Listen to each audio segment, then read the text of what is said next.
Certaines maisons semblent respirer un silence étrange. Ce n'est pas dû à l'humidité ou à des champs électromagnétiques, comme le prétendent certaines théories. Ce sont des lieux où la pensée s'est figée, où des fragments d'âme ont laissé une empreinte. Le temps y devient instable, car ces espaces vibrent à la frontière entre le monde matériel et le monde astral. Ce que l'on ressent dans ces lieux, ce ne sont pas des fantômes au sens classique, mais des mémoires conscientes qui attendent d'être reconnues. Avant la matière, il y a la pensée.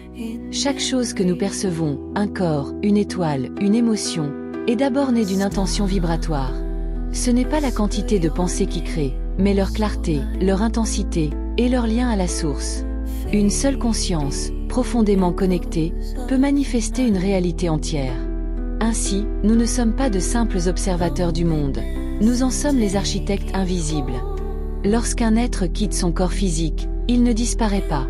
Il continue d'exister dans une forme subtile, l'astral, façonnée par ses croyances, ses attachements, ses émotions. Cette forme peut interagir avec le monde des vivants, tant que l'âme n'a pas libéré ce qu'elle croit encore être. Le retour à la source ne dépend pas d'un jugement, mais d'un relâchement intérieur. Quand l'âme lâche ses identités, elle redevient lumière. Le bas astral est un espace saturé de peur, de croyances figées, de douleurs non résolues.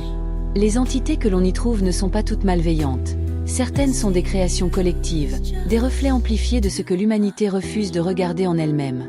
Ce sont des énergies nourries par le déni, la culpabilité, la colère. Mais elles ne peuvent nous atteindre que si nous les alimentons. La lumière ne combat pas l'ombre, elle la traverse. À un certain point, il n'y a plus rien à chercher. L'âme glisse doucement vers ce qui a toujours été là, l'origine. Les formes, les visages, les histoires se dissolvent. Ce que nous sommes, lumière, conscience, vibration, revient à lui-même.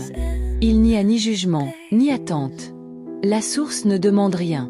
Elle accueille. Et nous comprenons alors que nous n'avons jamais quitté l'origine. Nous l'avons simplement regardée depuis un autre angle.